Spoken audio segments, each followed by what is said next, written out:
Muy buenas tardes, queridos estudiantes. Bienvenidos a su cuarto encuentro de esta su asignatura de Sociología General.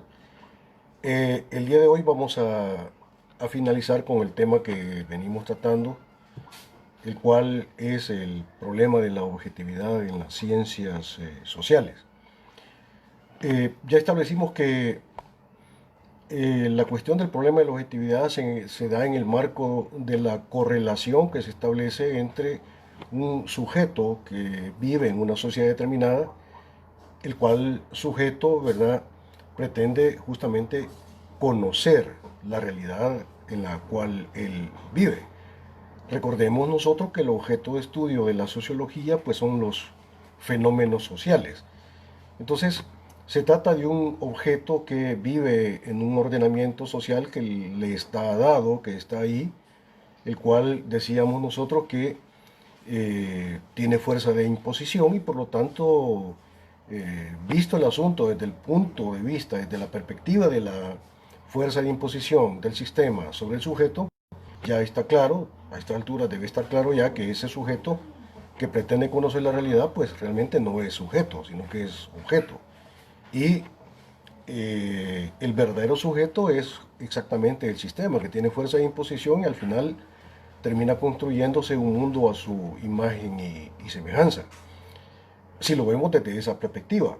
Pero también hemos dicho que, si bien es cierto que hay objetividad en el sentido de que es real, si hay objetividad por el lado de la fuerza de imposición del sistema, también hay objetividad en el sentido de que es real, también la praxis, la acción humana, ¿sí?, de los sujetos con conciencia de clase que viven en la sociedad y desarrollan una práctica social, ¿verdad?, para construir la realidad en la cual viven, pero para construirla de manera crítica y de manera transformativa.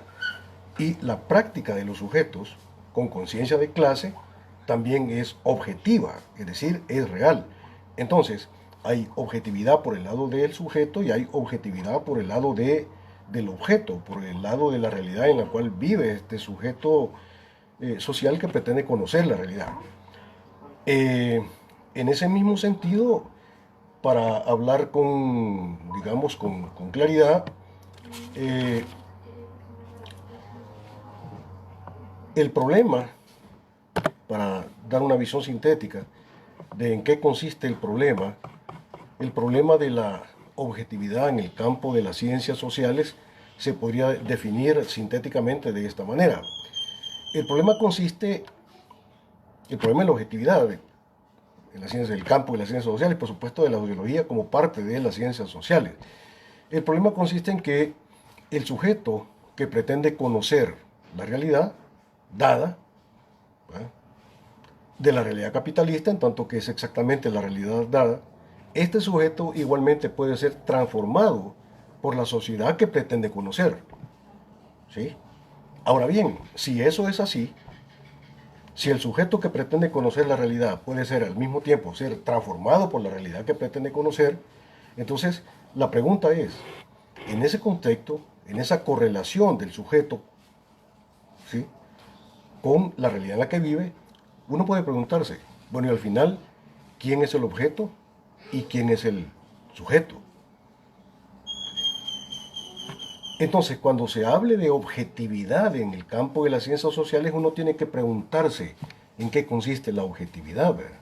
Dicha objetividad no puede consistir tal como lo quería establecer o lo establecía en el siglo XIX la ciencia natural, ¿verdad? Para la ciencia natural, objetivo es aquello que está fuera de mí, fuera del sujeto, ¿verdad?, y que por tanto se le impone al sujeto. Objetivo es aquello que está más allá de la subjetividad. Y por tanto es una objetividad absoluta, está ahí.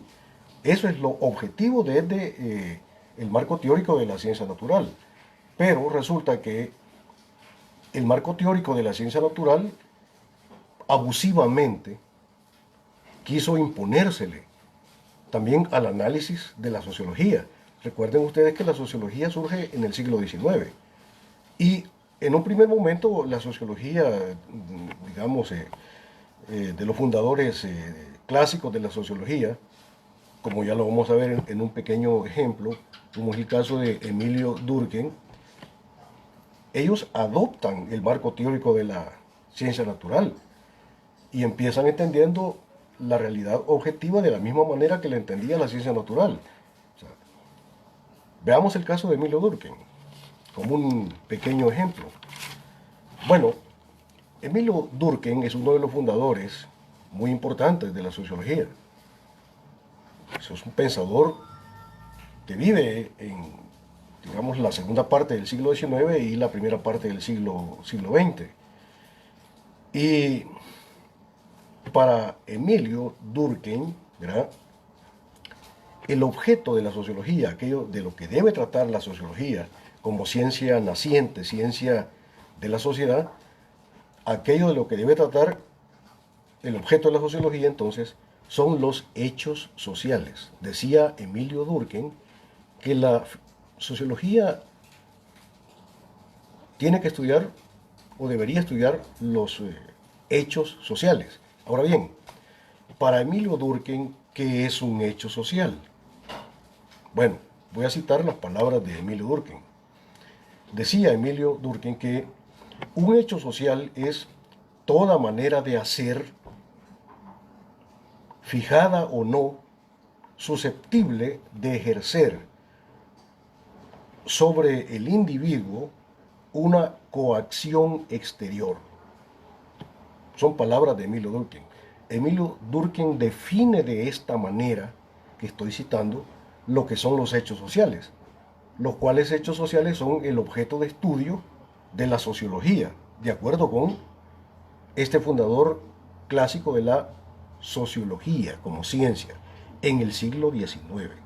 Repito, los hechos sociales, ¿verdad?, o un hecho social es toda manera de hacer, fijada o no, susceptible de ejercer sobre el individuo una coacción exterior. Entonces, para Emilio Durkheim, el fundamento de los hechos sociales es la fuerza coactiva, la fuerza de imposición del sistema, de la realidad dada, sobre el sujeto individual, ¿sí? De tal manera que el carácter social de la praxis se constituye a partir del orden dado. Es el orden dado con sus leyes, sus fines, sus propósitos, su sistema de intereses. Es el orden dado el que va a establecer el carácter de hecho social de la praxis. Y para Emilio Durkheim, pues eso es el objeto de estudio de la sociología. Ahora bien,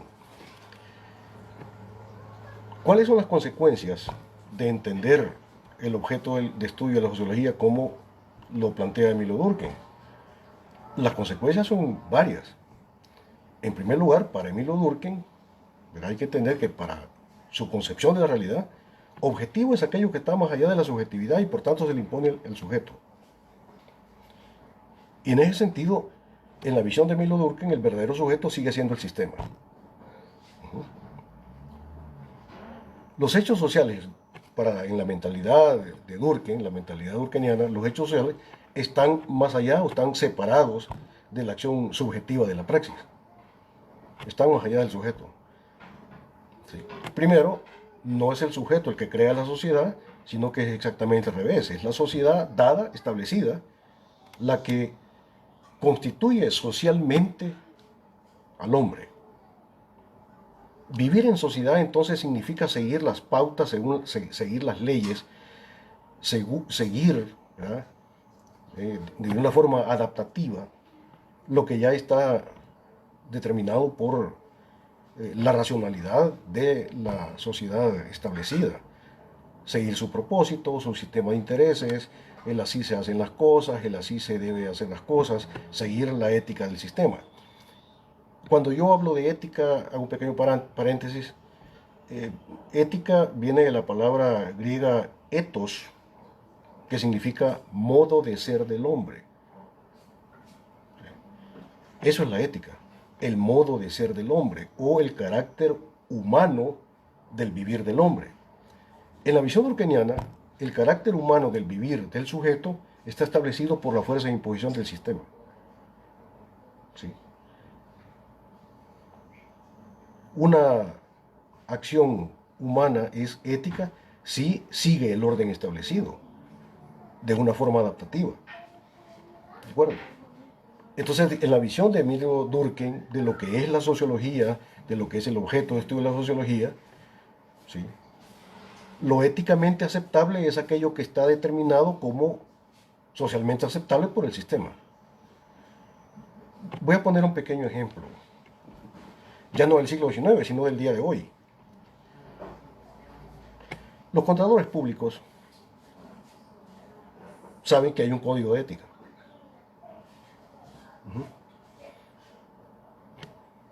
Es un código de ética que se lo dan como ya algo dado.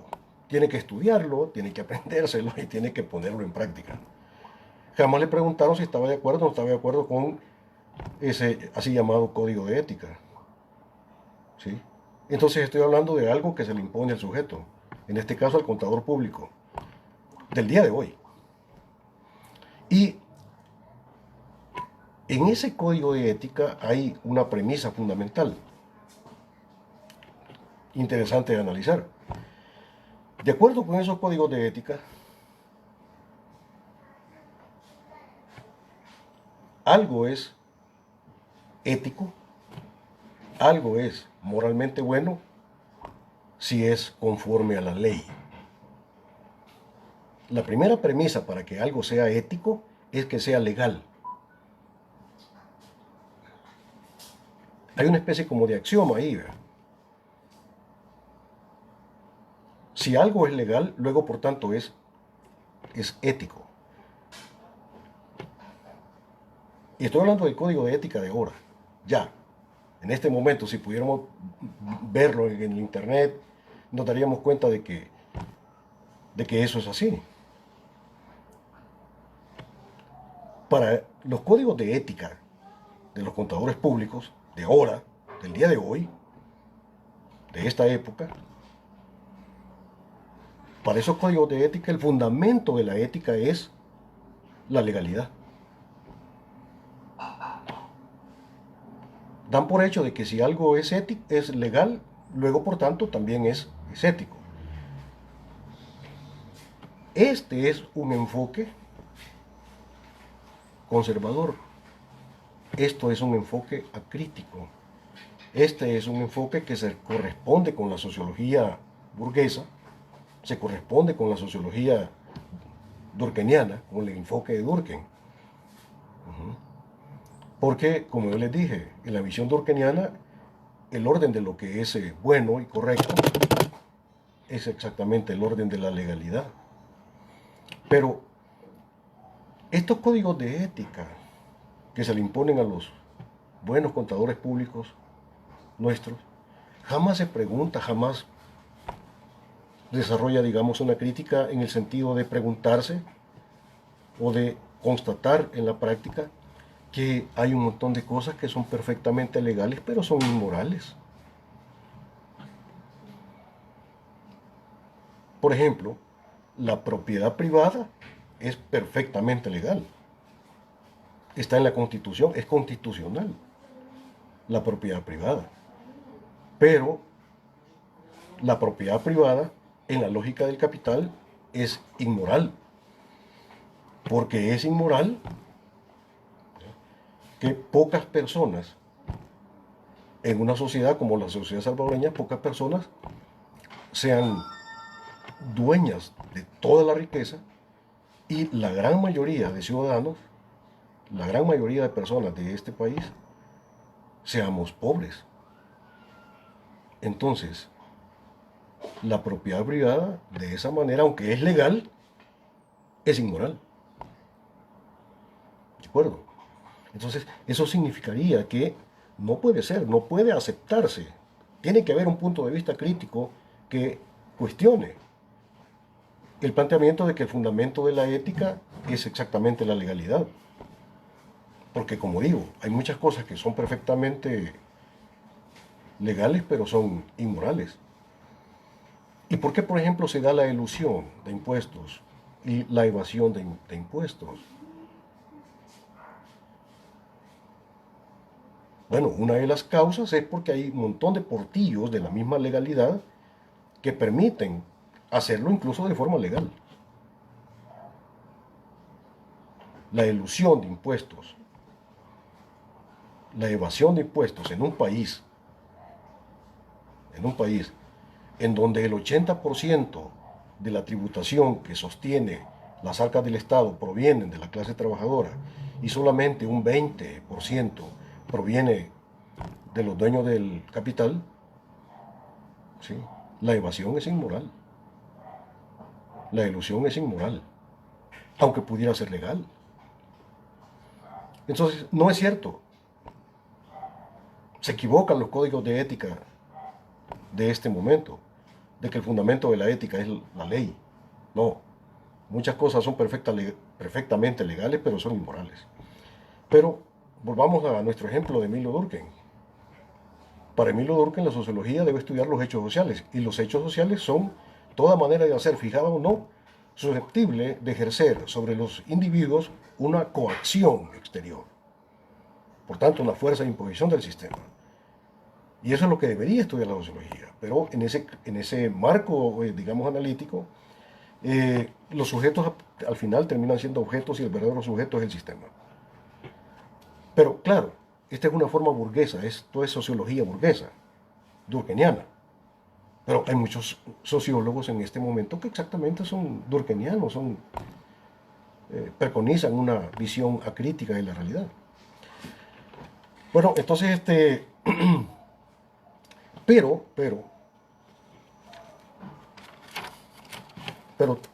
como ya más o menos lo anuncié en la sesión anterior, también hay sociología crítica. Sí, también hay sociología crítica. Y la dimensión crítica de la sociología como ciencia la va a fundamentar exactamente el marco teórico que postula Carlos Marx en el siglo XIX. La dimensión crítica de la sociología. Y yo les dije en la sesión anterior que la sociología es una ciencia comprometida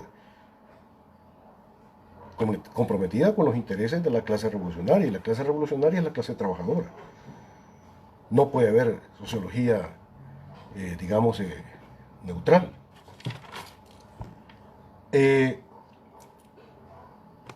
Pero uno puede preguntarse más a profundidad, uno podría preguntarse exactamente en qué consiste el carácter burgués del análisis social.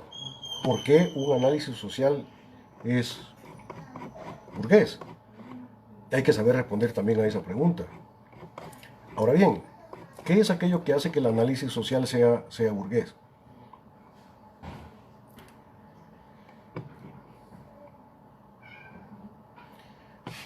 Vamos a ir bien detallado.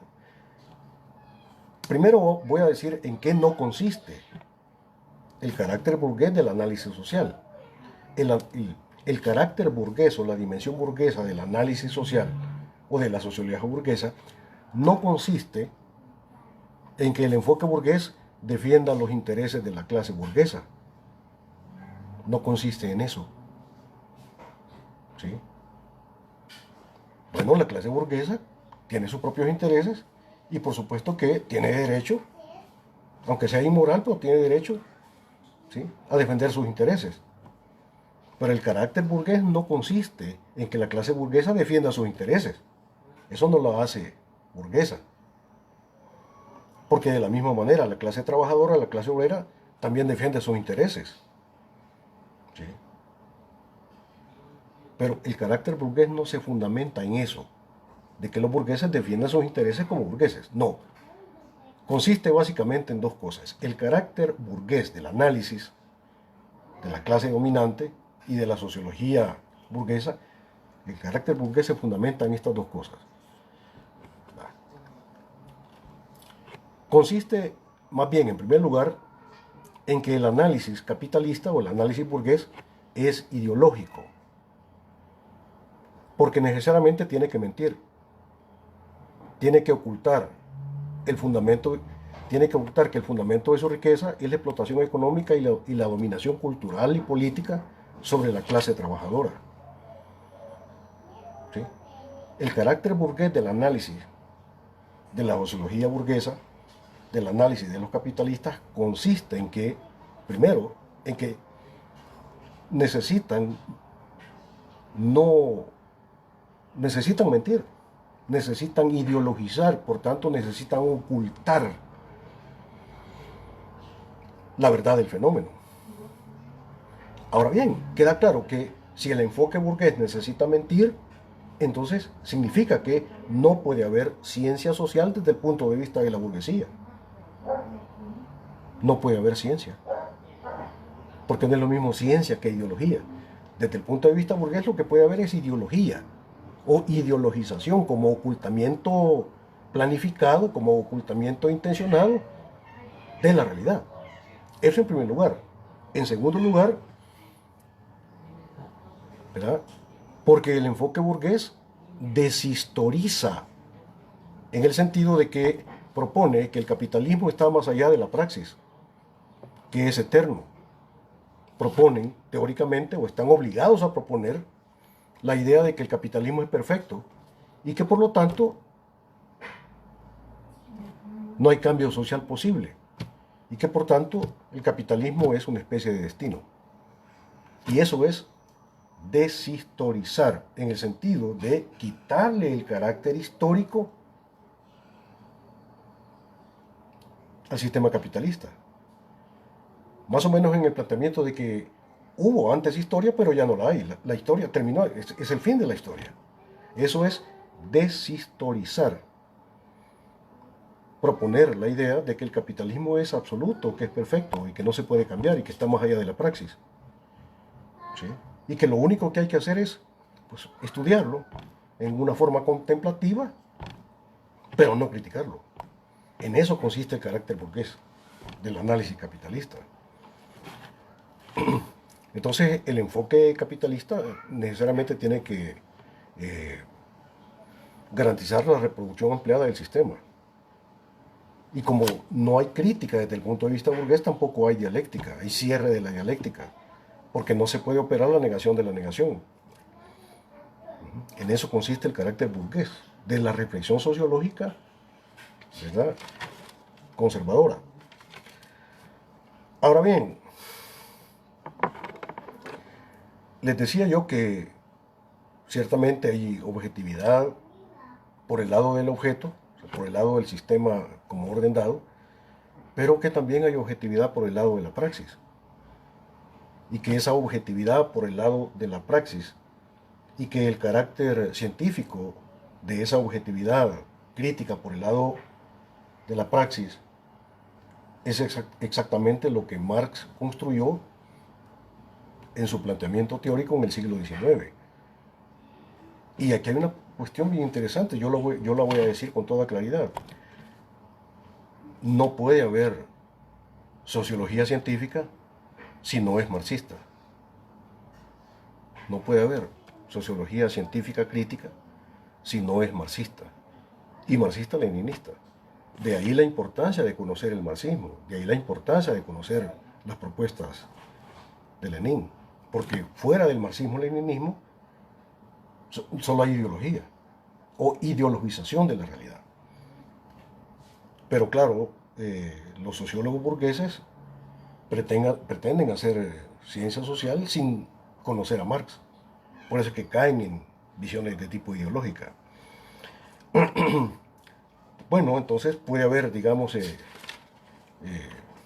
objetividad también por el lado de la praxis. Pero ya dejé claro desde la sesión anterior que de la praxis de la cual estamos hablando desde la perspectiva de la sociología crítica es una praxis concreta. En una sociedad donde hay clases sociales, dos clases fundamentales, y ambas clases tienen sus proyectos históricos bien determinados. El proyecto histórico de la clase capitalista es garantizar la reproducción ampliada del sistema y por tanto mantener o eternizar el sistema dado. Y por tanto sus visiones son absolutamente de tipo conservador. Para la visión burguesa, pues no debe haber praxis, no debe haber crítica, simplemente sujetos adaptativos, como zombies sociales. únicamente. Pero ese es su proyecto histórico.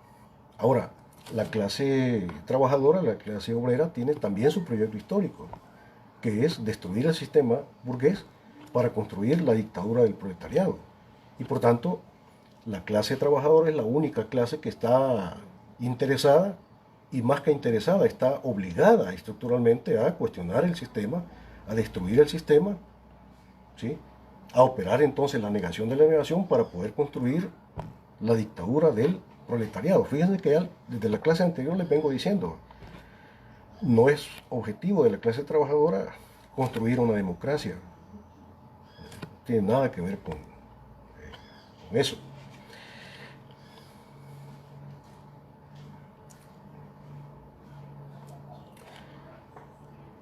He hablado yo de la cuestión de operar la negación de la negación. Pero yo quisiera que, porque eso se dice rápido, ¿verdad? Se dice rápido, pero vamos a tratar de profundizar un poco en eso, tratando de ver eh, el carácter autocontradictorio del sistema. La autocontradictoriedad del sistema.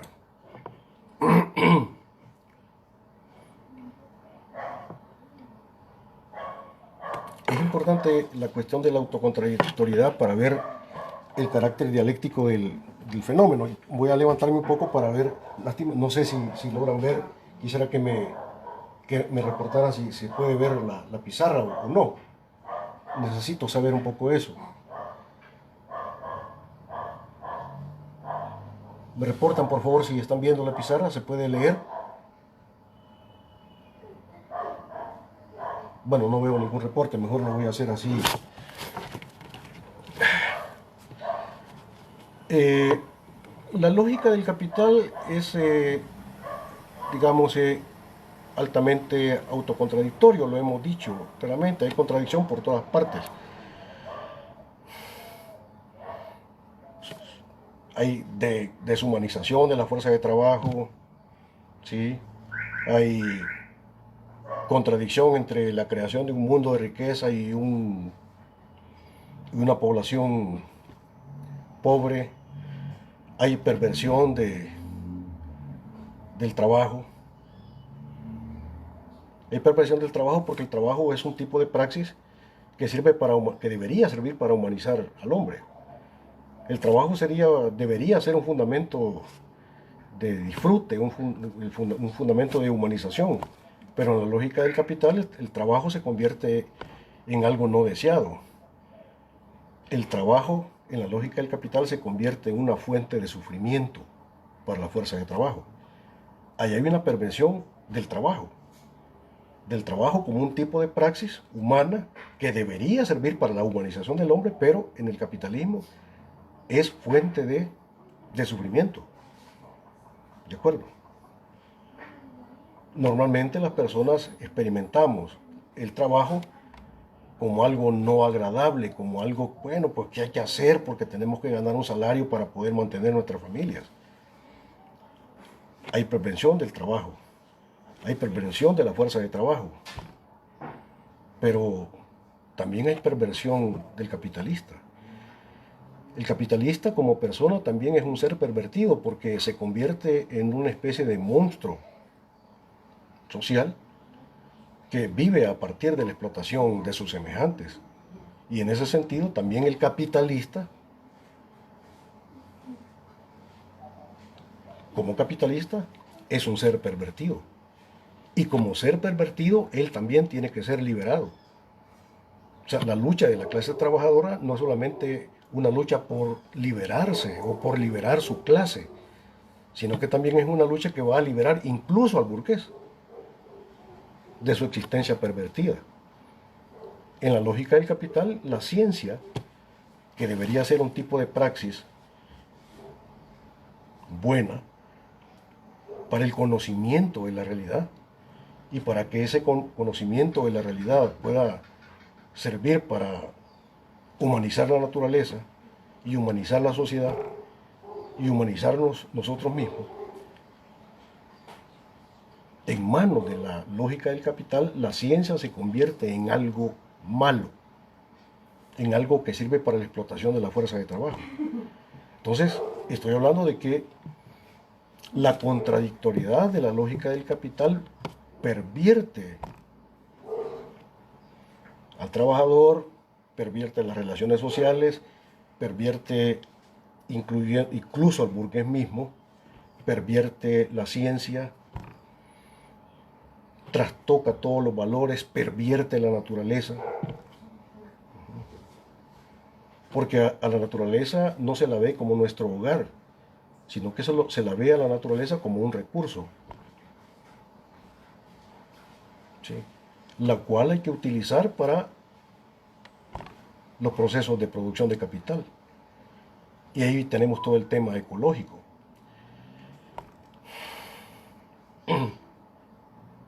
¿Ves? La lógica del capital es ilógica, es pervertida, es inhumana, porque está en contra del ser humano, incluso en contra del mismo burgués. Entonces la lucha de los trabajadores, la lucha de la clase trabajadora, que es la clase revolucionaria, tiene que liberar no solamente a su clase, sino que tiene también que liberar al mismo burgués. Pero, punto importante, de ahí vengo, que la clase revolucionaria es la clase trabajadora. ¿Sí? No son los intelectuales, no son los profesores universitarios, no son los aviondos o los tanques de pensamiento. No, la clase revolucionaria es la clase trabajadora, como clase. ¿Sí? Ellos.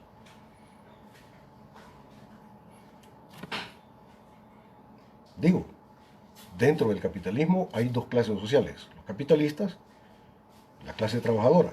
Y todos los que no somos ni lo uno ni lo otro, somos sectores intermedios o capas medias. Pero nosotros como capas medias no tenemos un proyecto histórico propio.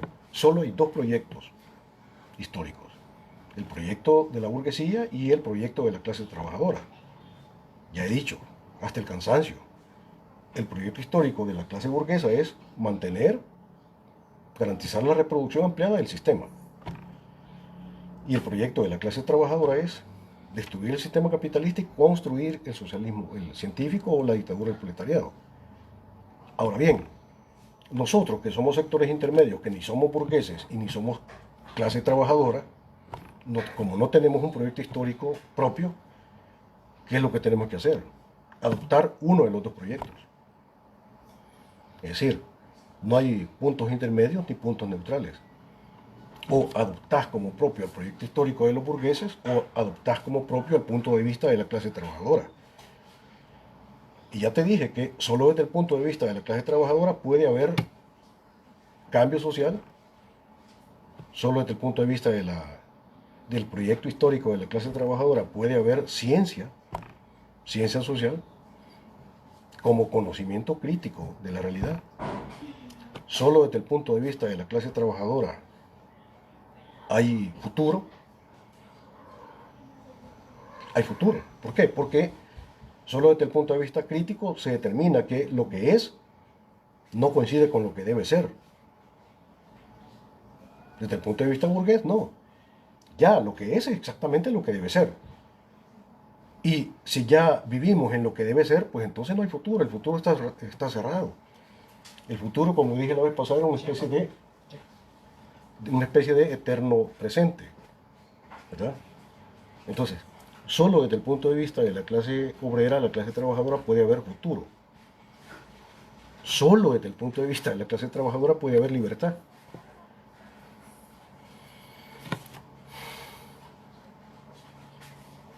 Desde el punto de vista de la clase burguesa, cuyo objetivo estratégico es mantener y perpetuar el sistema,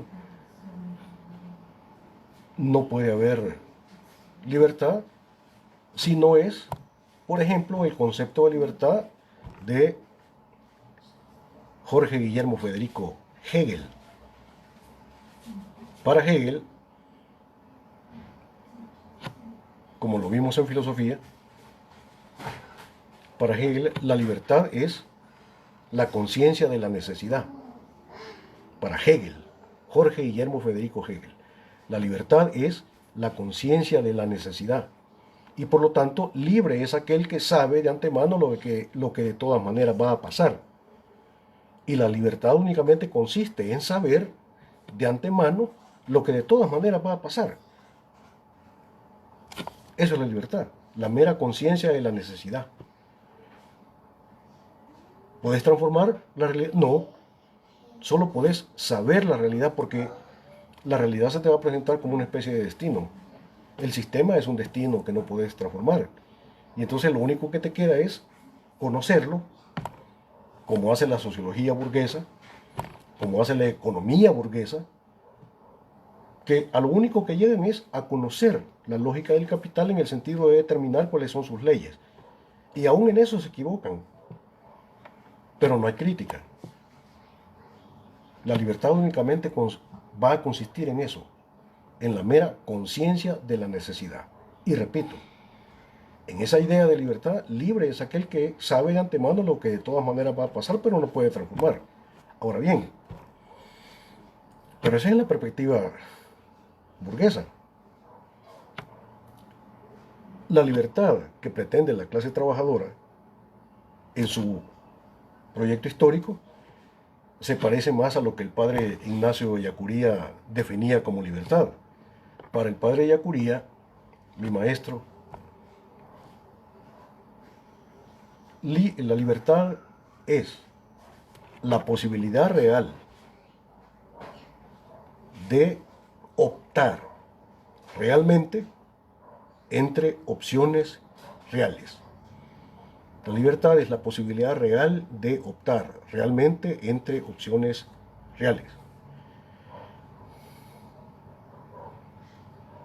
Pero la libertad implica un poder de opción del sujeto. El hombre puede preferir entre posibles. Y estos posibles pueden presentársele al sujeto como posibles dados que ya están ahí. Y hay que optar, digamos, o elegir entre las posibilidades que ya están allí, que es una forma de opción, pero también está la otra dinámica de construcción de posibilidades. Hay cosas que no son posibles, pero hay que hacer que sean posibles. Si no son posibles ahora, pues hay que buscar la manera de cómo las posibilitamos, de cómo las hacemos posibles. Hay un proceso, por tanto, de posibilitación de las opciones del ser humano. Y la clase trabajadora sabe eso. Por ejemplo, en este momento, la lucha crítica de los trabajadores, la lucha reivindicativa de los trabajadores, sabe que el campo de la práctica revolucionaria es un campo muy estrecho, muy cerrado, que muchas cosas no son posibles en este momento. Y por eso la lucha de los trabajadores, se constriñe, se limita a un campo meramente reivindicativo.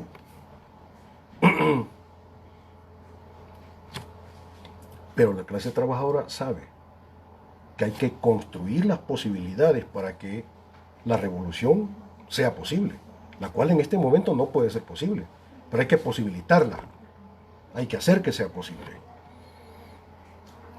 Esta es una segunda visión de lo que es la libertad, ¿verdad? Ya la libertad no consiste simplemente en optar entre posibles dados, sino que implica también la acción activa de creación de posibilidades entre las cuales el sujeto puede optar. Y en eso estamos.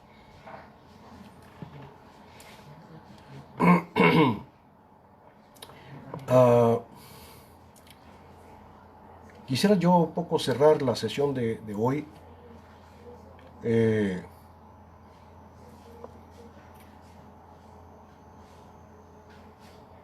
con un último planteamiento. Yo quisiera como eh, contradistinguir claramente entre Eh, ¿Cuál es el fundamento del pensamiento científico de la ciencia natural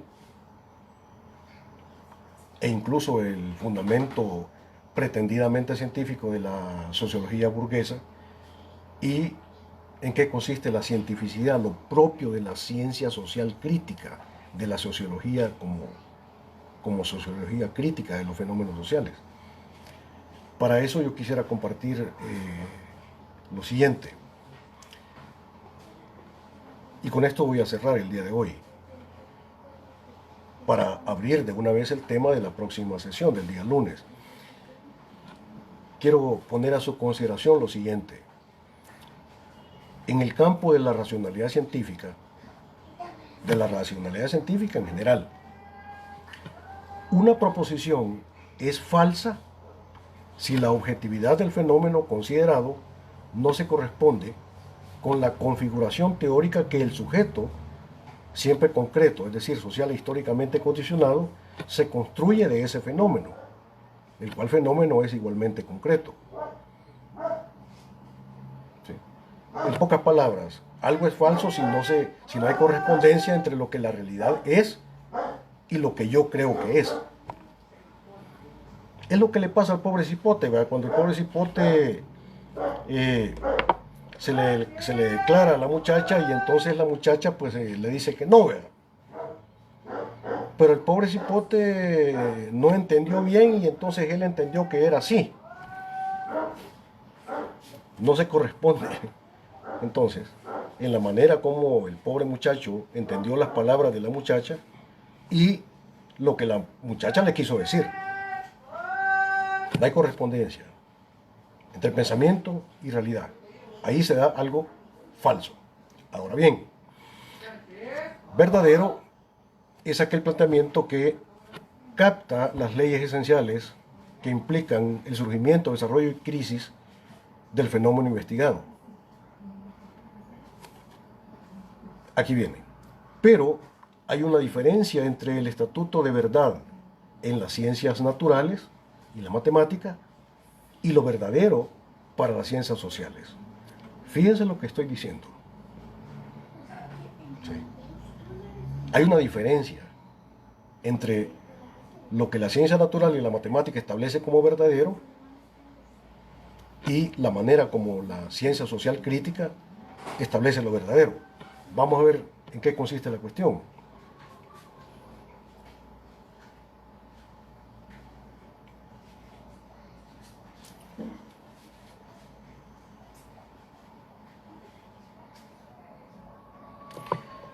En las ciencias naturales y la matemática, para que una proposición sea científica, la primera premisa es de que esa proposición, ese planteamiento, la primera premisa es de que sea una premisa verdadera. Es decir, en la ciencia natural y en la matemática, para que un planteamiento sea científico, pues basta que ese planteamiento sea verdadero. Y ya, si es verdadero, luego por tanto, pues es científico. Pero eso es en el campo de la matemática y en la ciencia natural. Las cosas se complican un poco más en el campo de la ciencia social.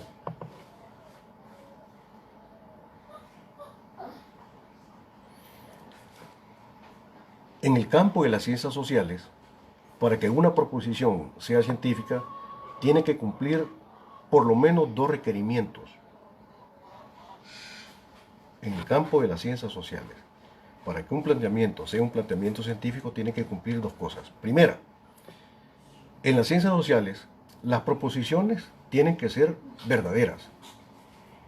Primer requisito. La proposición científica en el campo de la ciencia social, al igual que en la ciencia natural y la matemática, tienen que ser verdaderas. Pero no es suficiente. No es suficiente. Es suficiente para la ciencia natural, pero no es suficiente para la ciencia social, porque tiene que cumplir un segundo requisito.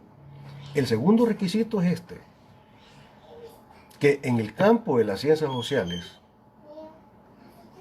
sobre todo en el campo de la sociología crítica de los fenómenos sociales, las proposiciones científicas tienen que responder a los intereses estratégicos de la clase social revolucionaria en el contexto del modo de producción en el cual acaece o sucede el fenómeno considerado. Un planteamiento, si quiere ser un planteamiento científico en el campo de las ciencias sociales, primero tiene que ser verdadero, al igual que en el campo de la ciencia natural y la matemática. Pero no solo eso. Segundo, en el campo de la ciencia social, ese planteamiento, además de que es verdadero, tiene que responder a los intereses de la clase revolucionaria. ¿Sí? ¿Por qué? Porque solo desde el punto de vista de la clase revolucionaria puede haber cambio social. Solo desde el punto de vista de la clase revolucionaria puede haber historia. Solo desde el punto de vista de la clase revolucionaria puede haber dialéctica. Puede haber futuro. Desde el punto de vista de la clase revolucionaria, el orden dado no se me presenta como un absoluto al cual yo tengo que someterme, sino que el orden dado se me presenta como una realidad contradictoria, autocontradictoria, como una negatividad que hay que superar, como una negatividad que hay que negar. Es la negación de la negatividad del sistema para dar el salto, dar el paso hacia la construcción de una sociedad superior. Y entonces puede haber futuro, puede haber dialéctica, puede haber historia, puede haber praxis y puede haber ciencia. Desde el punto de vista de la clase burguesa no puede haber ciencia. Lo único que puede haber desde el punto de vista de la clase capitalista es ideologización como planteamiento justificativo, como planteamiento que oculta, encubre la verdad de la realidad. Es exactamente lo que ves todos los días, por televisión, en los periódicos. Todos los planteamientos lo único que hacen es encubrir la realidad. Cuando el político aparece por televisión diciendo una cosa, tened por seguro que lo que quiere decir es otra. O dicen una cosa, pero realmente va a hacer otra. Por ahí dijeron que a la Universidad de Salvador le iban a quitar 3.5 millones. Después tuvieron que desmentir o tuvieron que decir otra cosa. Que le iban a dar 10 millones más. Es una danza del claro oscuro, del gallo gallinismo ideológico. Y en realidad, supongamos que a la universidad le dan 10 millones y ya no le van a quitar los 3.5 millones, sino que le van a dar 10. Aún así, le quedan debiendo. Si la universidad ya desde el ejercicio fiscal, desde el año pasado para acá, ya tiene un déficit de más de 13 millones de dólares. Con los 10 que supuestamente le van a dar, ni siquiera le quedan debiendo. ¿Ves? Por eso es que la sociología crítica tenemos que estar como muy atentos de ese tipo de movimientos encubridores de la realidad. En la próxima sesión, queridos estudiantes, en la próxima sesión vamos a trabajar una cuestión muy importante que tiene que ver con lo que yo les he venido diciendo. Les he venido diciendo que la sociología crítica o la ciencia social crítica es una ciencia comprometida con los intereses de la clase trabajadora. No es una ciencia neutral, lo que está comprometida. En la próxima sesión vamos a tratar exactamente en qué consiste el compromiso de la ciencia social con la lucha revolucionaria de la clase trabajadora. En pocas palabras, no